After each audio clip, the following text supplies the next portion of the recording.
A furious hailstorm struck Newbury Street, Boston. Traffic dissolved into chaos. Citizens fled for shelter. In the parking lot, a tiny 7-year-old girl stood alone, clutching a torn backpack. She covered her head, sobbing uncontrollably. No one stopped. Until Ethan Ward, 38, the ruthless CEO and single dad, slammed his car to a halt. He leaped out, plunged into the hail, and shielded the girl with his body. Carrying her into the warm car, the girl trembled, clutching his hand tightly. Her voice was a haunting whisper. "Mom used to tell me about a man just like you." Ethan froze. He never met the girl's mother. Ethan Ward, 38, CEO of Ward Technologies, was a man carved from ice and logic. 5 years prior, a devastating accident had claimed his beloved wife, leaving him a single father to his now 8-year-old son, Liam. Ethan's grief hadn't been loud, it had been internal, transforming him into a distant, introverted figure. His world had shrunk to his office and his son. The media loved to label him the emotionless CEO. He kept everyone at arm's length, viewing emotional vulnerability as a catastrophic weakness. His life was meticulously scheduled, predictable, and quiet, a self-imposed silence meant to honor the vibrant noise his wife had left behind. He channeled all his complex emotions into his work, making Ward Technologies a billion-dollar empire built on relentless, cold efficiency. He was respected, but never loved, by his employees, a fact he preferred. That evening was supposed to be a simple, routine errand, taking Liam to buy a new winter coat. They were near the Faneuil Hall marketplace when the sky betrayed them. The hailstorm struck with shocking speed and brutality. Stones the size of golf balls hammered the street, sounding like shattering glass. The sudden darkness made the world feel apocalyptic. Ethan was about to pull into a covered garage when his eyes caught the tiny figure in the abandoned lot. 7-year-old Maya.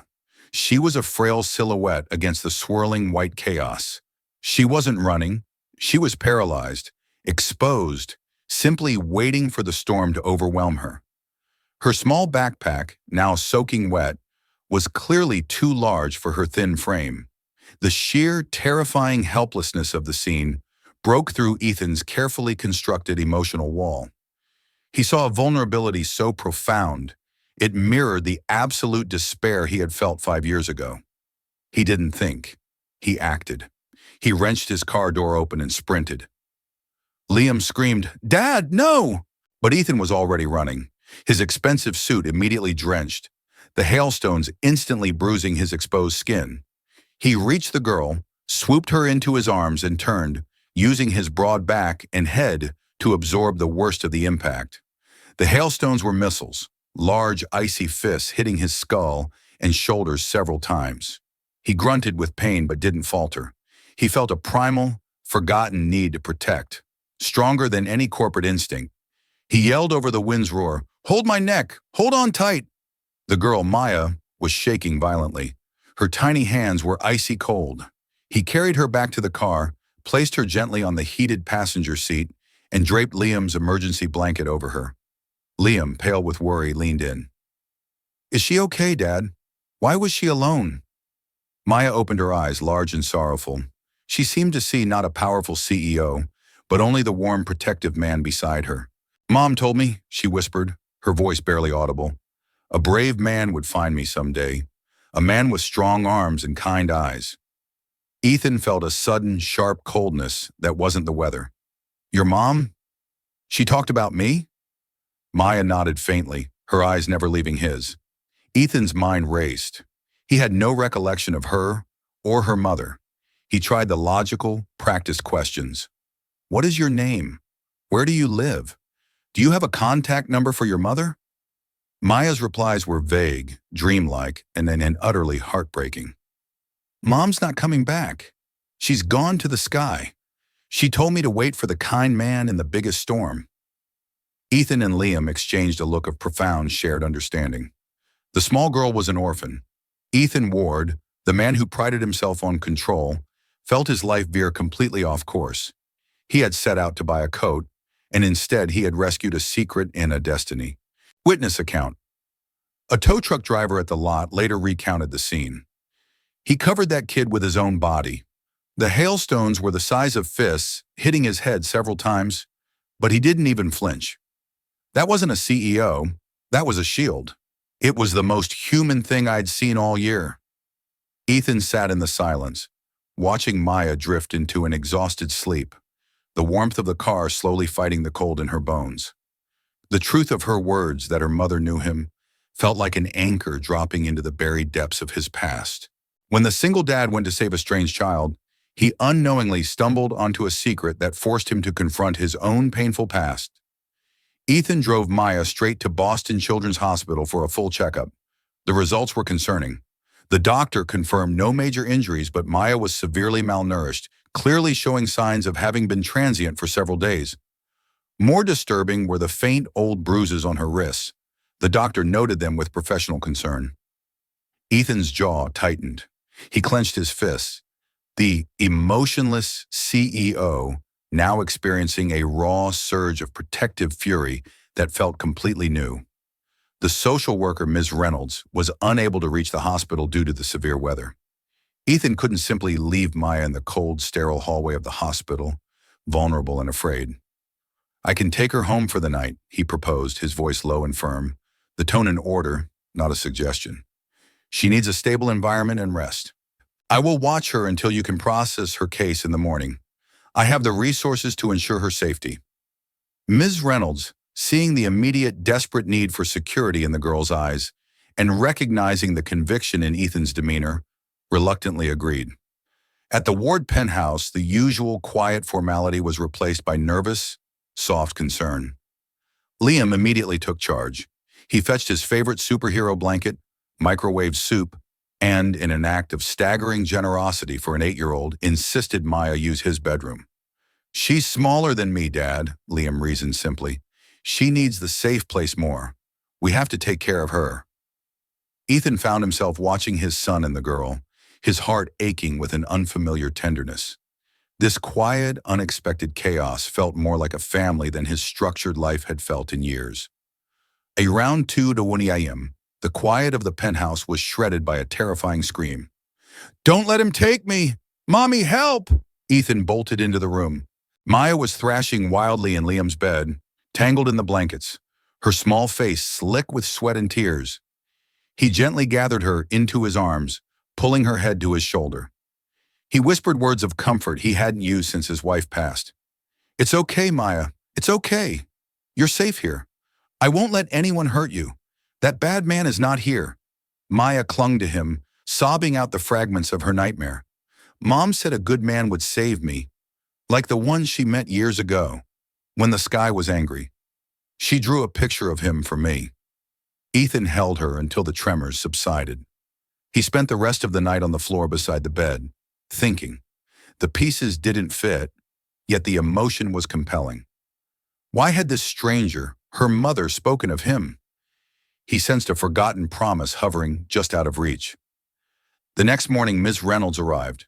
Maya, instantly sensing the impending separation, clutched Ethan's hand desperately. "Please don't leave me, Daddy Ethan. Mommy said you'd help me. She said you wouldn't let them take me. She said you were the strongest." The term Daddy Ethan hit him with the force of an emotional avalanche.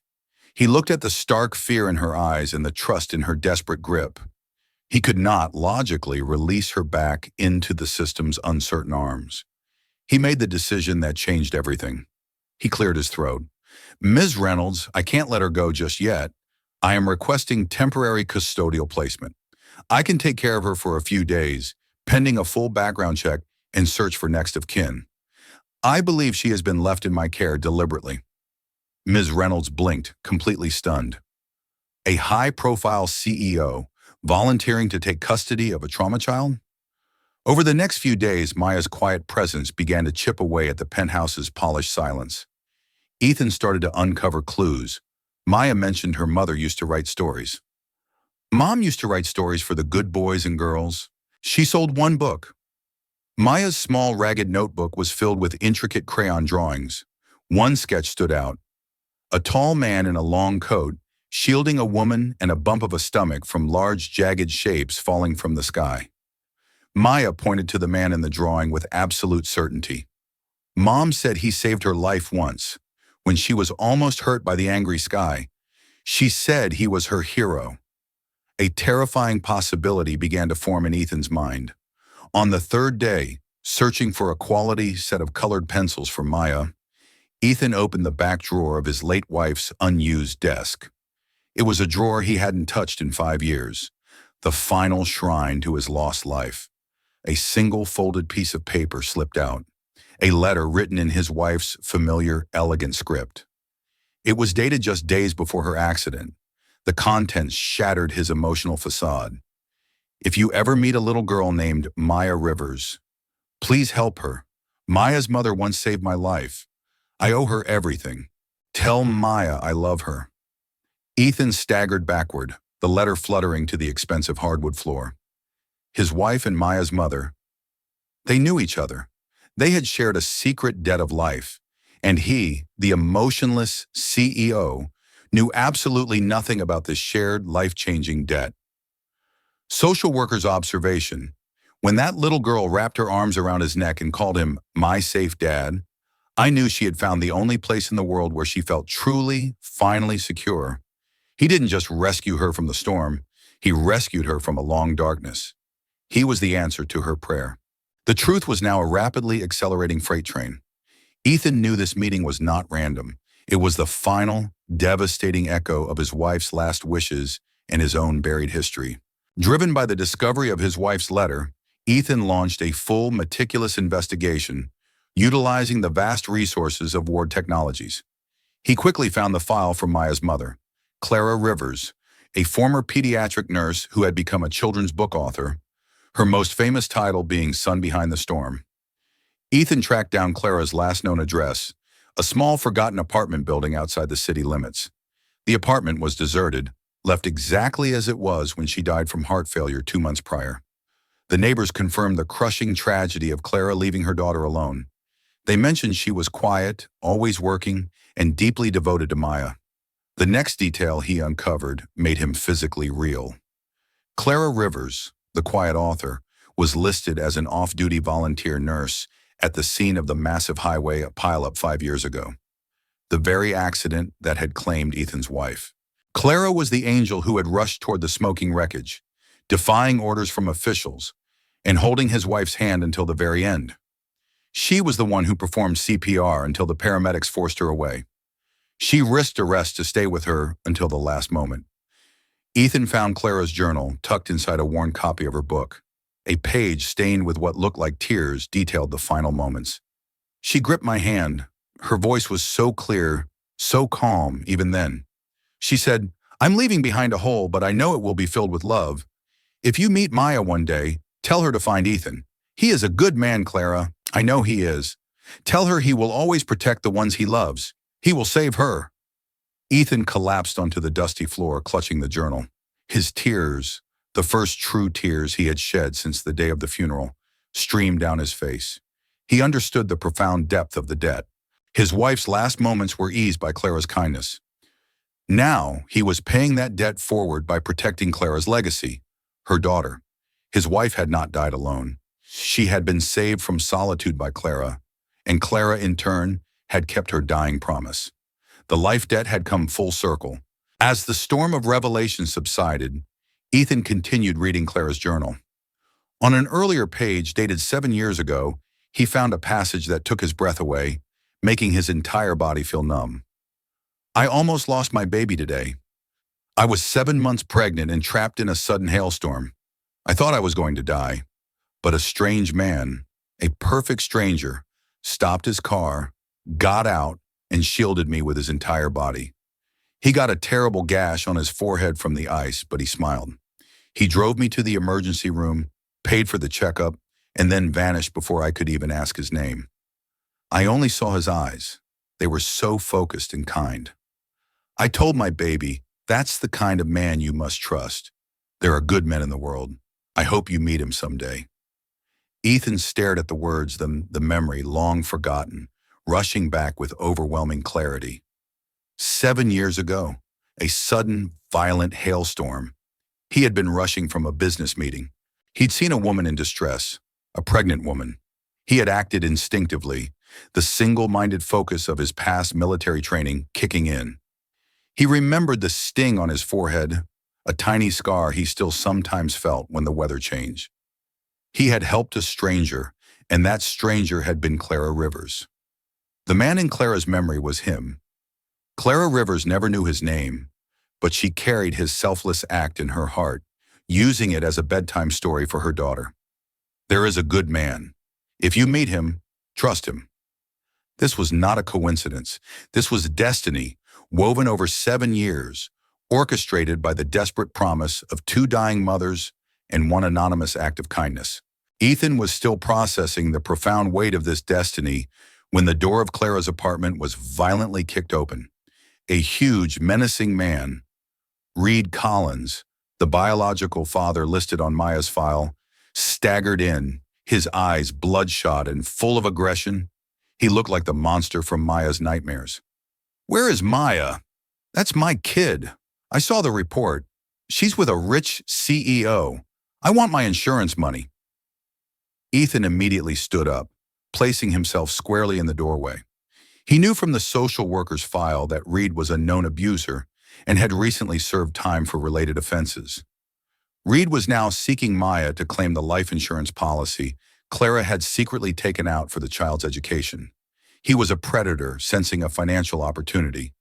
"You won't go near her, Collins." Ethan's voice, the CEO voice, was sharp and devoid of fear.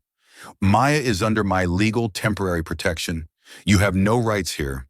Your name is only on a piece of paper." Reed lunged forward, his face twisted in a snarl. "She's my ticket. Move, you suit!" He grabbed Ethan's collar, shoving him against the wall, his massive hands reaching for Ethan's throat. But as Reed moved, a small figure appeared silently behind him. It was Liam, who had insisted on accompanying his father, having slipped quietly into the room. He was holding Ethan's phone, his hand trembling, but his eyes were locked on the screen. He had already dialed 911. "He's hurting my dad," Liam whispered into the phone, the words steady despite his fear. "Send the police now. He tried to hurt my sister." The sound of approaching sirens was the only thing that broke Reed's rage. He was subdued and arrested by the police moments later on charges related to Clara's past complaints of domestic violence and an outstanding warrant. Back in the car, Maya launched herself into Ethan's arms, sobbing uncontrollably into his neck. "Don't let him take me, Daddy Ethan. Promise. I want to stay with you and Liam." Ethan held the small girl tightly, the weight of his promise absolute. "I promise you, Maya. No one separates us anymore. We are a family now." Clara's neighbor's testimony.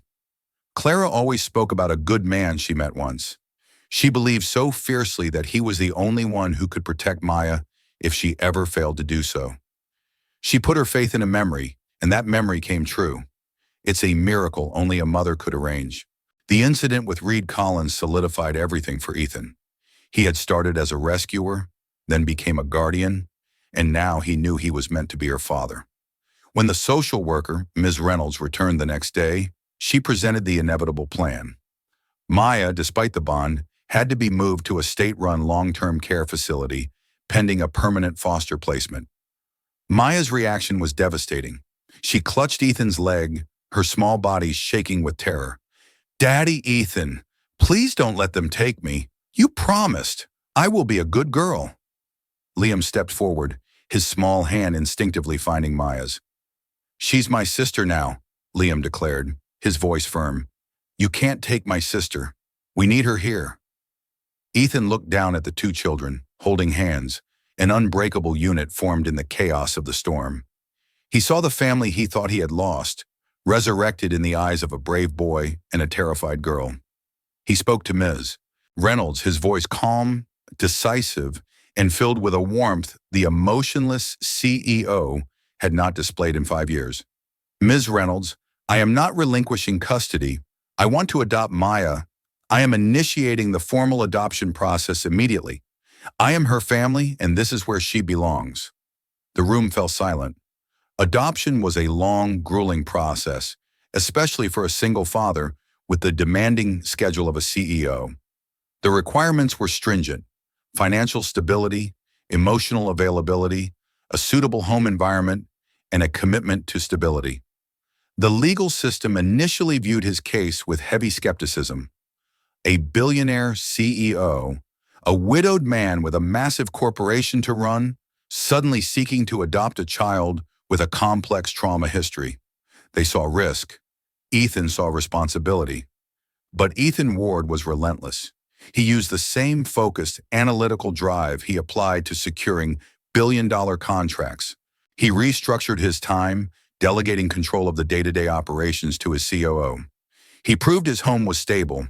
He brought Liam to every interview, letting his son's genuine, deep love for Maya speak volumes. He submitted Clara's journal and his wife's letter, creating a compelling, emotional narrative that spanned 7 years of unseen connection and debt repaid. He fought with a passion he hadn't known he possessed. He showed them not a CEO, but a father, a man whose heart, though long dormant, was beating again, powerfully, for this little girl. After 3 tense weeks of background checks, home visits, and psychological assessments, the court made its final ruling. Ethan Ward was officially granted legal guardianship and the right to adopt Maya Rivers. Maya wrapped her arms around his neck, tears of pure, unadulterated joy soaking his collar. "Mom said you'd find me, Daddy Ethan. You really did. She was right about you." Ethan's voice cracked with emotion. "No, sweetheart," he whispered, his eyes closed, holding his daughter tightly. "You found me. You gave me back my heart. If you believe that sometimes it's the children who give us the most important reason to live honestly, type 'I will live with.'" 1 year flew past like a dream. Maya, no longer the terrified, malnourished figure in the Hailstorm, had blossomed. She was healthy, robust, and her laughter echoed constantly through the penthouse. Liam and Maya were inseparable, the best brother and sister duo in the world, completing the family Ethan had feared would forever remain broken. Ethan, the former emotionless CEO, was transformed. He was now the proud father of 2, finding a deeper, richer purpose in school plays and homework than he ever had in hostile takeovers. The loss of his wife had shattered his life. The 2 children had rebuilt it, brick by loving brick. On his desk, 2 items rested side by side, the sacred mementos of his improbable rescue. 1. The framed, handwritten letter from his late wife. 2. The final worn journal of Clara Rivers. He understood now that his past had not been random. The moment he shielded Clara from the Hailstorm 7 years ago, he had unknowingly set up his own future salvation. Every kind deed is an investment in destiny. One calm evening, while reading Clara's famous children's book to his 2 children, Maya looked up at him with clear, thoughtful eyes. "Dad," she asked, using the word that now felt utterly natural, "why did my mom talk about you before you even knew her?" Ethan smiled, laying his hand gently on her hair. "Because, sweetheart," he explained, the wisdom of 5 years of silence finally giving way to a simple truth. Sometimes the best people recognize each other's hearts, even if they haven't officially met yet. Your mother and my mother, they saw the goodness in each other, and that goodness brought you home. It connected us when we needed it most. The final scene. Ethan took Liam and Maya to the park on a beautifully clear, sunny day. The memory of the Hailstorm was distant, just a faded scar on his forehead. Maya held a hand of both men she loved most in the world, swinging happily between them. She looked up at Ethan, her face radiating light. "Mommy was right," she declared, a simple, profound statement of faith kept. "You're the good man. You're the best dad." Ethan bent down, pulling her into a fierce, final embrace. A gentle breeze lifted a page from Clara's book, lying open on the park bench. The page where she had written about the kind stranger who saved her life during the storm. Ethan closed his eyes, feeling the warmth of the sun and the presence of his 2 guardian angels. He knew both mothers, bound by a debt of life, had finally entrusted Maya to the right arms. The debt was paid, and the family was whole. The storm was over, and the sun was behind the clouds. 600 words. If you believe in stories that touch the heart like this one, reminding us that fate is often driven by our simple acts of kindness, leave a comment and subscribe to Chip Healing Stories. We tell the stories that shouldn't be forgotten.